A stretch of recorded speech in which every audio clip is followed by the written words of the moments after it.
രാധേ കൃഷ്ണ. ശ്രീ ഗുരുവായൂരപ്പ ശരണം. സുഹൃത്തുക്കളായ എല്ലാ പുണ്യാത്മാക്കൾക്കും വിനീതമായ നമസ്കാരം. 2026 മാർച്ച് 29 മീനമാസം 15 ഞായറാഴ്ച, ചൈത്രമാസത്തിലെ ശുക്ലപക്ഷ ഏകാദശിയായ കാമത ഏകാദശിയാണല്ലോ. നമുക്ക് കാമത ഏകാദശി ഒന്ന് സ്മരിക്കാം.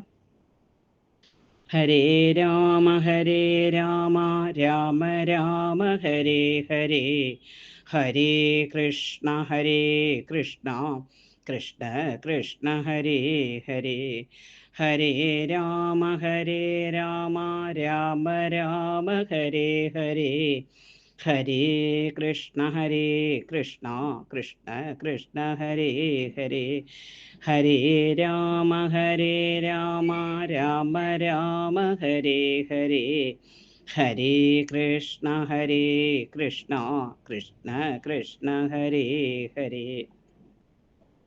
ശ്രീ ഗുരുവായൂരപ്പ ശരണം. സർഗസ്ഥിതി പ്രളയഹേതുമചിന്യശക്തിം വിശ്വേശ്വരം വിദിത വിശ്വമനന്തമൂർത്തിം നിർമുക്തബന്ധനമപാരസുഖാംബുരാശിം ശ്രീവല്ലഭം വിമലബോധഘനം നമാമി. ശ്രീ ശങ്കര ഭഗവത്പാദർക്കേ നമസ്കാരം. കൃഷ്ണ ഗുരുവായൂരപ്പ സന്തോഷിക്കണേ. നാരായണ നാരായണ നാരായണ. 2026 മാർച്ച് 29 അഥവാ മീനമാസം 15 ഞായറാഴ്ച, ചൈത്രമാസത്തിലെ ശുക്ലപക്ഷ ഏകാദശി കാമത ഏകാദശിയായി അനുഷ്ഠിച്ചു വരുന്നു. അപ്പോൾ ഏകാദശി തിഥി ആരംഭിക്കുന്നത് മാർച്ച് 28 രാവിലെ 8:45 ആരംഭിച്ച് 29 7:46 വരെയാണ് ഏകാദശി തിഥി ഉള്ളത്. അപ്പോൾ സാധാരണ പോലെ എല്ലാവരും ചോദിക്കുന്ന ചോദ്യം 29 വളരെ കുറച്ച് നേരമല്ലേ ഉള്ളൂ ഏകാദശി തിഥി എന്ന്. വളരെ കുറച്ച് നേരമുള്ളെങ്കിലും ഉദയത്തിൽ ഏകാദശി തിഥി ഉള്ളത് കൊണ്ട്, അഥവാ ദശമി സ്പർശമില്ലാത്തത് കൊണ്ട് 28 ദശമി കൂടെയുള്ള ഏകാദശി ഉണ്ട്, അത് അനുഷ്ഠിക്കില്ല. വൈഷ്ണവര് ഏകാദശിയും മഹാദ്വാദശിയും കൂടി ചേർന്ന വൈഷ്ണവ ഏകാദശി 29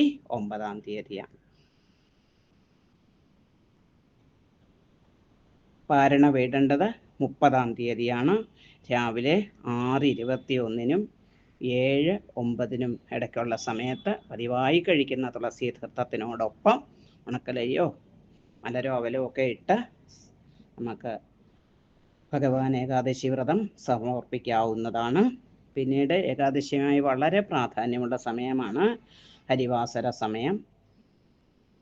അത് 29 വെളുപ്പിനെ 1:38 തുടങ്ങി ഉച്ചയ്ക്ക് 1:30 വരെയുള്ള സമയത്താണ്. അപ്പോൾ ധാരാളം ഈശ്വര സങ്കല്പങ്ങൾ, ഓ നമോ ഭഗവതേ വാസുദേവായ, ഓ നമോ നാരായണായ, ഭാഗവതം ഭഗവത്ഗീത നാരായണീയം, അങ്ങനെ ആത്മീയ ശാസ്ത്രങ്ങൾ വായിച്ചും പഠിച്ചും മനനം ചെയ്ത് നമ്മൾ അറിഞ്ഞുകൊണ്ടോ അറിയാതെയോ ഒക്കെ ചെയ്തു പോയ തെറ്റുകൾക്കൊക്കെ ഭഗവാനോട് ക്ഷമാപണം നടത്താം.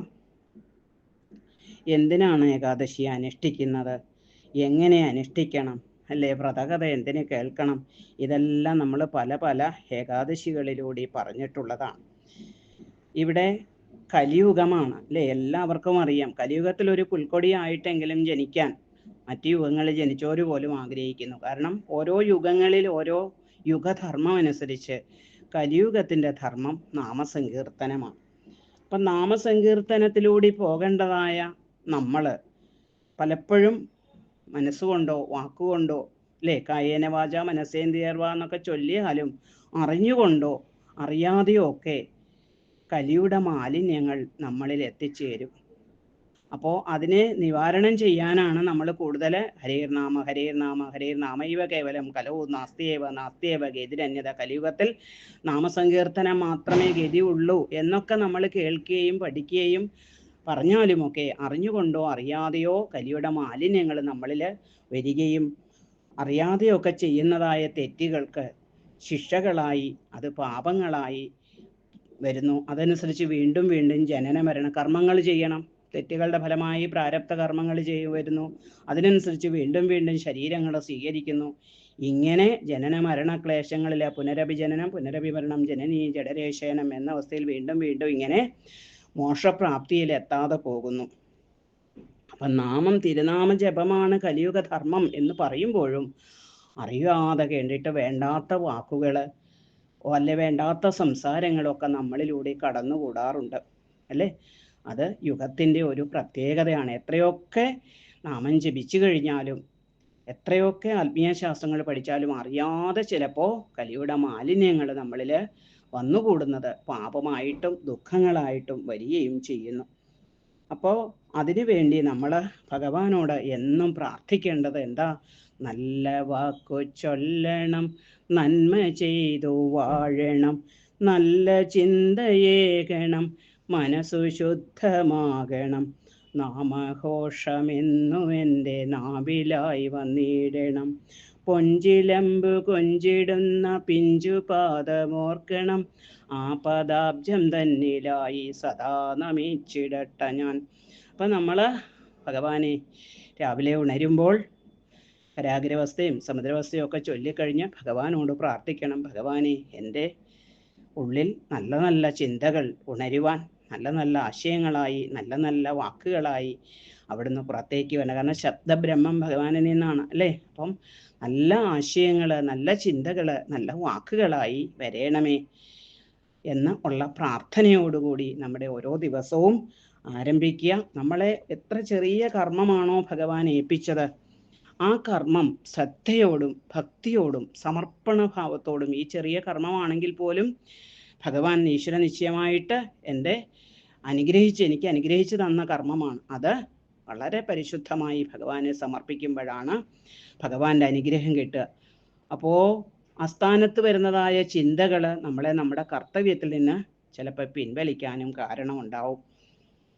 അപ്പം ഏത് ചെറിയ കാര്യമായാലും നമുക്ക് ഈശ്വരാനുഗ്രഹം നേടണമെങ്കിൽ ഭക്തിശ്രദ്ധ വളരെയധികം ആവശ്യമാണ് എന്ന് ഈ വ്രതകഥ നമ്മളെ ഓർമ്മിപ്പിക്കും. അപ്പോൾ പണ്ട് നാഗപുരം എന്ന് പറഞ്ഞ പട്ടണത്തിൽ പുണ്ടരീകമുഖർ എന്ന നാഗങ്ങൾ വസിച്ചിരുന്നു. അവരുടെ രാജാവ് പുണ്ടരീകനായിരുന്നു. ഗന്ധർവന്മാരും കിന്നരന്മാരും അപ്സരസുകളും മറ്റും ഒക്കെ അവിടെ വസിക്കുന്നുണ്ട്. അവിടെ ലളിത എന്ന അപ്സരസിനെ ലളിതൻ എന്ന ഗന്ധർവന് വിവാഹം കഴിച്ച് അവർ ഭാര്യ ഭർത്താക്കന്മാരെ എല്ലാവിധ ധനധാന്യ സമൃദ്ധിയോടുകൂടി സുഖകരമായ എല്ലാവിധ സുഖസൗകര്യങ്ങളിൽ സന്തോഷകരമായ ദാമ്പത്യ ജീവിതം അങ്ങനെ തുടർന്നു വന്നു. എന്നാൽ ഒരു ദിവസം ലളിതന് പുണ്ടരീകന്റെ സദസ്സിൽ ചെന്ന രാഗങ്ങൾ ആലപിക്കുക. എപ്പോഴും തൻ്റെ സഹധർമ്മിണി കൂടെ ഉണ്ടാവും. അന്നെന്തോ അത്യാവശ്യം കൊണ്ട് സഹധർമ്മിണിക്ക് വരാൻ പറ്റിയില്ല. ആ സമയത്ത് ഭാര്യ കൂടെ ഇല്ലല്ലോ എന്നൊരു ചിന്ത ഭർത്താവായ ലളിതനുണ്ടായി. പക്ഷേ സ്നേഹ ഉള്ളതായ ദാമ്പത്യത്തിൽ ഭർത്താവില്ലാത്ത സമയത്ത് ഭാര്യയ്ക്ക് ഭർത്താവിൻ്റെ ഓർമ്മകളും, അതുപോലെ തിരിച്ച് ഭാര്യയില്ലാത്ത അവസരങ്ങളിൽ ഭർത്താക്കന്മാർക്കും ഭാര്യമാരുടെ ചിന്തകളുണ്ടാവും. അതൊരിക്കലും തെറ്റല്ല. അത് ആ സ്നേഹത്തിൻ്റെ ഉത്തമ ദാമ്പത്യത്തിൻ്റെ ഒരു സൂചനയാണ്. അതൊരിക്കലും തെറ്റാന്ന് പറയാൻ പറ്റില്ല. പക്ഷേ അത് അങ്ങനെ ആലോചിക്കുമ്പോൾ തൻ്റെ കർത്തവ്യം, തന്നെ ഏൽപ്പിച്ച കർമ്മം എന്താണ്, അത് ഈശ്വരാർപ്പണമായിട്ട് ചെയ്യുക. പക്ഷേ ഇവിടെ ഗന്ധർവൻ എന്ത് ചെയ്തു?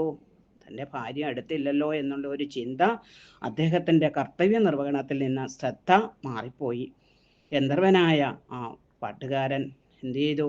രാഗങ്ങളും താളങ്ങളും സ്വരലയ താളങ്ങളൊക്കെ പിഴച്ചു. കാരണം മനസ്സിൽ മുഴുവൻ ഭാര്യയെക്കുറിച്ചുള്ള ചിന്തകൾ കൊണ്ട് രാഗവും പല്ലവിയും എല്ലാം സ്വരലയങ്ങളെല്ലാം തെറ്റി. ആ സമയത്ത് അവിടെ ഉണ്ടായിരുന്ന കാർക്കോടകൻ എന്ന നാഗം അല്ലേ, കാർക്കോടകൻ എന്ന നാഗത്തിനെ എല്ലാവർക്കും അറിയാം അല്ലേ. നളദേമേന്തിമാരിലെ നളനെ കൊത്തിയതും നളന് നിറം മാറിയതും ഒക്കെ ആയിട്ടുള്ള കഥ. അതിപ്പോൾ ഇവിടെ നമുക്ക് വിസ്തരിക്കാൻ സമയക്കുറവ്. എല്ലാവരും ഒന്ന് ഓർക്കുക ആ കാർക്കോടകന്. അപ്പോൾ ആ കാർക്കോടകൻ എന്ന നാഗം ഇതൊക്കെ ശ്രദ്ധിക്കുന്നുണ്ടായിരുന്നു. അദ്ദേഹം ഗന്ധർവനെ ശപിച്ചു. ശ്രദ്ധ തെറ്റി സ്വരലയ താളങ്ങളൊക്കെ തെറ്റിച്ചതുകൊണ്ട് നീ ഒരു രാക്ഷസനായിട്ട്, മാംസഭോജിയായ രാക്ഷസനായി തീരട്ടെ എന്ന് ശപിക്കുന്നു. അങ്ങനെ ലളിതൻ നിമിഷങ്ങൾക്കകം ദുഷ്ടനായ ഒരു രാക്ഷസനായിട്ട് മാറുന്നു. ഇതെല്ലാം അറിഞ്ഞ് അവിടെ എത്തിച്ചേർന്ന ലളിത ഭാര്യയ്ക്ക് വളരെയധികം ദുഃഖമുണ്ടായി. എന്താണ് താൻ ചെയ്യേണ്ടത്, തൻ്റെ ഭർത്താവിൻ്റെ ഈ രാക്ഷസീയ ഭാവത്തിൽ നിന്നും മോചനത്തിന് എന്ത് ചെയ്യണം എന്ന് വിചാരിച്ച് ഇതാ കൊടുങ്കാട്ടിലൂടെ ആ ദമ്പതികൾ അങ്ങനെ നീങ്ങുകയാണ്. അപ്പം രാക്ഷസനായ ലളിതന് ഇതാ മനുഷ്യരെയും മറ്റ് ഒക്കെ ഭക്ഷിച്ച് മാംസഭോജിയായിട്ട് ഇങ്ങനെ ഇരിക്കുന്നു. അങ്ങനെ സഞ്ചരിച്ചു കൊണ്ടിരിക്കുമ്പോഴാണ് അവിടെ ഒരു ആശ്രമം കാണുകയാണ്. അതും എല്ലാവർക്കും അറിയുന്ന ആളാണ് അല്ലേ, ശമീക മഹർഷി. ഭാഗവതം കേട്ടിട്ടുള്ള എല്ലാവർക്കും അറിയും ശമീക മഹർഷി. ശമീക മഹർഷിയുടെ മകൻ ശൃംഗി അല്ലേ, പരീക്ഷിത്ത മഹാരാജാവിൻ്റെ കഴുത്തിലെ ചത്ത പാമ്പിനെയൊക്കെ ഇട്ടത്. അത് ഭാഗവതത്തിൽ വെറുതെ പറയുന്നതല്ല. അങ്ങനെയൊക്കെയുള്ള സ്ഥലം നമുക്ക് കാണാനായിട്ട് സാധിക്കും. ശുഖസ്ഥല് അവിടെ നിന്നുള്ള പരിസരത്തൊക്കെ ഈ പരീക്ഷിത്ത മഹാരാജാവിന് ശ്രീശബരി മഹർഷി ബ്രഹ്മ ഉപദേശം കൊടുക്കുന്നത് അല്ലേ, അവിടെ ആ വടവൃക്ഷമൊക്കെ ഇന്ന് നമുക്ക് കാണാൻ സാധിക്കും. പരീക്ഷിത്ത മഹാരാജാവിൻ്റെ കഴുത്തിൽ ചത്ത പാമ്പിനെ ഇട്ട സ്ഥലവും ഇതെല്ലാം നമുക്കവിടെ കാണാനായിട്ട് സാധിക്കും. വെറുതെ ഈ പുരാണങ്ങളിൽ ഒന്നും പറയുന്നത് ഇവിടെ പ്രപഞ്ചത്തിൽ നമുക്ക് കണ്ണിന് ഗോചരമായിട്ട് കാണാൻ സാധിക്കും എന്നുള്ള ഒരു മഹത്വം കൂടെ നമുക്ക് ഈ ആത്മീയ യാത്രയിലൂടെ സാധിച്ചു. അതും ഒരു പരമ്പരകളുടെ, പിതൃക്കളുടെ, നമ്മുടെ മാതാപിതാക്കളുടെ ഒക്കെ അനുഗ്രഹം. ഏതായാലും ആ ശമീക മഹർഷിയുടെ പുത്രനായ ശൃംഗിയുടെ ആശ്രമമാണെന്ന് മനസ്സിലായി. അവിടെ ചെന്ന് മഹർഷിയോട് ചോദിച്ചു, അല്ല, ഞങ്ങളിങ്ങനെ ഇതാ കാട്ടിലൂടെ അലഞ്ഞു തിരിയുന്നു. എൻ്റെ ഭർത്താവിന് ഇങ്ങനെ ഒരു തെറ്റ് സംഭവിച്ചു. ഞാൻ വീരധന്വ എന്ന് പറഞ്ഞ ഗന്ധർവൻ്റെ മകളാണ്. എൻ്റെ ഭർത്താവിനെ ഈ രാക്ഷസീയ അവസ്ഥയിൽ നിന്നും മോചിപ്പിക്കാൻ, അല്ലെ രാക്ഷസത്വം മാറാൻ ഞാൻ എന്ത് ചെയ്യണം എന്നൊക്കെ ചോദിക്കുമ്പോൾ ശൃംഗി മഹർഷി പറഞ്ഞു കൊടുത്തു. ചൈത്രമാസത്തിലെ വെളുത്തപക്ഷ ഏകാദശിയായ കാമത ഏകാദശി തിഥിയാണ് ഇന്ന്. അപ്പോൾ അത് സർവ്വപാപത്തെയും നശിപ്പിക്കുന്നു. ഇത് ശ്രദ്ധയോടുകൂടി ഭവതി ഈ അനുഷ്ഠാനം ചെയ്ത് അതിൻ്റെ പുണ്യം മുഴുവൻ ഭർത്താവിന് കൊടുക്കുക. അങ്ങനെ ശാപമോക്ഷം ലഭിക്കും എന്ന് പറയും. അപ്പം ശ്രദ്ധയോടും ഭക്തിയോടും കൂടി ഭർത്താവ് അനുഷ്ഠിച്ചാൽ ഭാര്യയ്ക്കും, ഭാര്യ അനുഷ്ഠിച്ചാൽ ഭർത്താവിൻ്റെയും ദുഃഖങ്ങൾ തീരാൻ കാരണമാകും എന്ന് നമ്മളെ ഓർമ്മിപ്പിക്കുന്നു. ഏതായാലും മഹർഷി പറഞ്ഞ രീതിയിലൊക്കെ അനുഷ്ഠിച്ച് ലളിത ഏകാദശി വ്രതം ശ്രദ്ധയോടും ഭക്തിയോടും കൂടി അനുഷ്ഠിച്ചു. ആ പിറ്റേ ദിവസം ദ്വാദശി ബ്രാഹ്മണൻ്റെയും ഭഗവാന്റെയും ഒക്കെ മുമ്പിൽ ചെന്ന് ഭർത്താവിൻ്റെ ശാപമോക്ഷത്തിനായി തൻ്റെ പുണ്യം സമർപ്പിക്കുന്നു എന്ന് അപേക്ഷിച്ചു. അങ്ങനെ താൻ അനുഷ്ഠിച്ച കാമതാവ്രത ഫലം മുഴുവൻ തൻ്റെ ഭർത്താവിൻ്റെ രാക്ഷസം നീങ്ങണേ എന്നുള്ള പ്രാർത്ഥനയിൽ ആ ഭഗവാനും ബ്രാഹ്മണരും ഒക്കെ സന്തോഷിച്ച് അവരുടെ ആ സന്തോഷത്തിൻ്റെ ഫലമായിട്ട് ആ ശാപമോക്ഷത്തിൽ നിന്ന് ലളിതൻ മാറുകയാണ്. അദ്ദേഹത്തിൻ്റെ രാക്ഷസത്വം വാങ്ങുകയും വീണ്ടും പഴയ ആ ഗന്ധർവത്വം തിരിച്ചു കിട്ടുകയും ചെയ്തു. സന്തോഷകരമായി ആ ലളിതയോടൊപ്പം അദ്ദേഹം ആ ദാമ്പത്യം സന്തോഷകരമായി ജീവിച്ചു തീർക്കുന്നു. അപ്പോൾ കാമത ഏകാദശി മഹിമയാൽ അവർക്ക് എല്ലാവിധ ഇതും പൂർത്തീകരിച്ച് ആ സ്വർണ്ണ വിമാനം വന്ന് അതിൽ അവർ മോക്ഷപ്രാപ്തിയിലേക്ക് നീങ്ങുന്നതാണ് കാമത ഏകാദശിയുടെ വ്രതകഥയായിട്ട് പറയുന്നത്. ഇതിലൂടെ നമ്മൾ മനസ്സിലാക്കേണ്ടത്, എത്ര ചെറിയ കർമ്മമാവട്ടെ നമ്മളെ ഏൽപ്പിച്ചത് അത് ശ്രദ്ധയോടും ഭക്തിയോടും കൂടി നമ്മൾ അനുഷ്ഠിച്ചില്ലെങ്കിൽ, അതിൽ വീഴ്ചകൾ വന്നാൽ നമുക്കത് അധപ്പതനത്തിന് കാരണമാകും. അതുപോലെ ഒരാൾ ചെയ്ത പുണ്യം, അത്ര സ്നേഹമായ ഒരു ദാമ്പത്യത്തിൽ ഒരാൾ അനുഷ്ഠിച്ചു കഴിയുമ്പോൾ അതിൻ്റെ പുണ്യം മറ്റൊരാൾക്കും ലഭിക്കും. അങ്ങനെ പലതരത്തിലുള്ള രോഗപീഠകളിൽ നിന്നും പലതരത്തിലുള്ള താപത്രയങ്ങളിൽ നിന്നുമൊക്കെ മോചനം നേടാൻ ഈ കാമത ഏകാദശിയിലൂടെ നമുക്ക് ലഭിക്കും എന്ന ഫലസിദ്ധിയും കൂടി പറഞ്ഞ്, ആരാണോ ശ്രദ്ധയോടും ഭക്തിയോടും കൂടി വ്രതകഥ മറ്റുള്ളവർക്ക് പറഞ്ഞു കൊടുക്കുന്നത്, കേൾപ്പിക്കുന്നത്, ആ പാരണ വിടുന്ന സമയം ഒന്നുകൂടി ഇത് മനസ്സിൽ മനനം ചെയ്യുന്നത് ഒക്കെ ചെയ്യുന്നവർക്ക് ബ്രഹ്മഹത്യാദി പാപം കൊണ്ടും അല്ലെങ്കിൽ അറിഞ്ഞുകൊണ്ടോ അറിയാതെയോ ഒക്കെ പിശാചത്വം അല്ലേ, മനുഷ്യരായി ജീവിക്കുമ്പോഴും മാനുഷിക മൂല്യങ്ങൾക്ക് വില കൽപ്പിക്കാതെ എത്രയൊക്കെ പൈശാചികമായ കർമ്മങ്ങളാണ് ചെയ്തു കൂട്ടുന്നത്. മനസ്സുകൊണ്ടോ വാക്കുകൊണ്ടോ ഒക്കെ പ്രവൃത്തി കൊണ്ടും ഒക്കെ ചെയ്യുന്ന പാപത്തിൻ്റെയൊക്കെ ഫലം. അപ്പോൾ നമ്മൾ ചെയ്തിട്ടില്ല പാപം എന്ന് പറയുമ്പോഴും നമ്മളല്ലല്ലോ, ചിത്രഗുപ്തൻ്റെ ഡയറിയിൽ നമ്മൾ അറിഞ്ഞോ അറിയാതെയോ തെറ്റ് ചെയ്തിട്ടോ അറിയില്ലല്ലോ. അപ്പം ഇങ്ങനെയുള്ള വ്രതാനുഷ്ഠാനങ്ങളിലൂടെ അതിൽ നിന്നൊക്കെ നമുക്ക് മോചനം കിട്ടും. അപ്പം ഇതിനേക്കാൾ ശക്തിയുള്ള വേറൊരു വ്രതമില്ല.